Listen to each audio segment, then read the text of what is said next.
Halo, kami dari kelompok AISA yang beranggotakan Dira, Puan, Angel, Eve, dan Dean.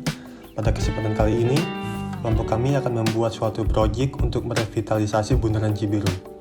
Bundaran Cibiru merupakan jalur utama yang menghubungkan Kabupaten Bandung dengan Kota Bandung. Oleh karena itu, bundaran ini ramai arus lalu lintasnya. Kami di sini mengangkat cerita rakyat yang khas, yaitu si Kabayan. Di masa lampau, tinggal laki-laki bernama Kabayan yang memiliki seorang istri bernama Nyi Iteng.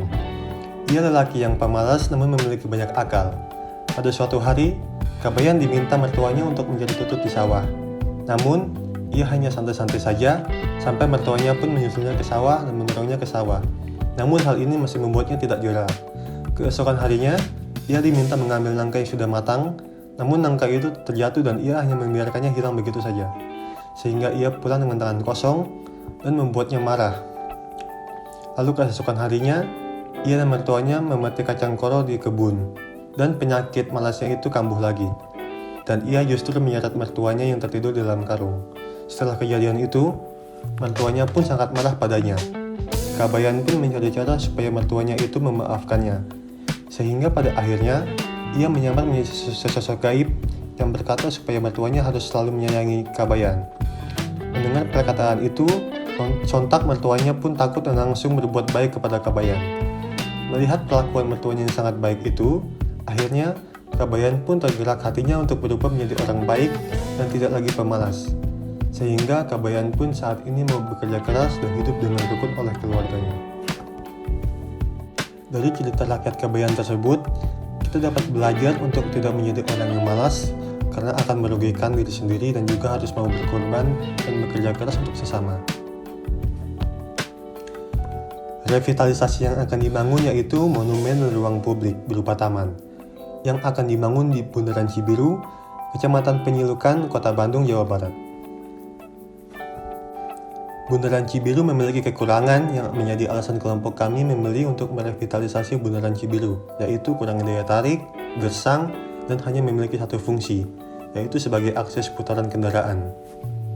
Tujuan kami melakukan revitalisasi Bundaran Cibiru yaitu kami mengharapkan karya seni ini memiliki nilai fungsional, estetika, dan ikonik yang nantinya bisa digunakan oleh masyarakat yang melintas.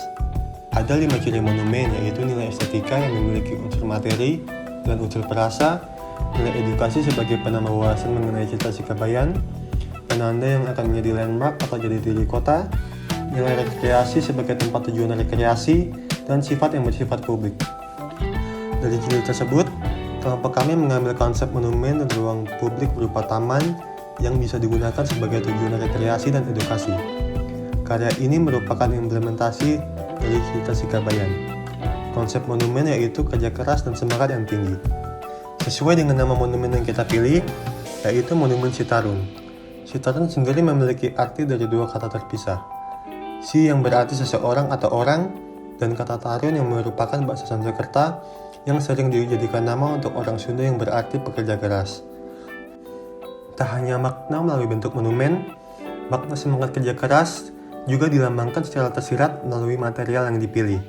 Material yang tersebut adalah perunggu, karena sifatnya yang kuat dan tahan terhadap korosi, mengkilap seperti memancarkan cahaya menggambarkan api membara sebagai semangat kerja keras.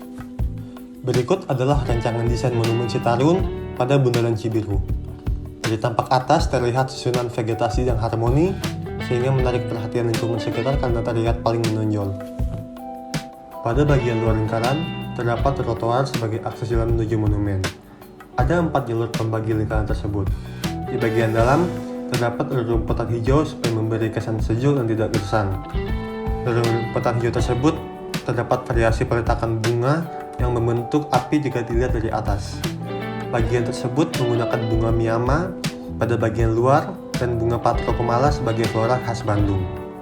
Kedua bunga tersebut berwarna merah yang melambangkan semangat. Tak hanya itu, terdapat pula jembatan untuk menyeberangi kolam pada Bundaran Cibiru. Di pinggir kolam tersebut terdapat bench yang dipasang secara melingkar supaya orang-orang bisa menikmati suasana sejuk dan teduh di sekitar monumen. Berikut adalah tampak samping dan tampak perspektif Bundaran Cibiru. Terlihat jelas jembatan menyeberangi kolam dan kombinasi rumput hijau dengan vegetasi berwarna yang menambah kesan indah menunjang Monumen Citarum. Bundaran Cibiru terletak di sisi timur kota Bandung. Bundaran ini menghubungkan Jalan Soekarno-Hatta, Jalan Raya Cipandung, dan merupakan jalan menuju tol Padalunyi. Bundaran ini dilewati banyak kendaraan setiap harinya, memiliki situasi yang ramai dan padat kendaraan, sehingga lokasi ini cocok untuk direvitalisasi dan berpotensi untuk menjadi ikon dari Cibiru sendiri.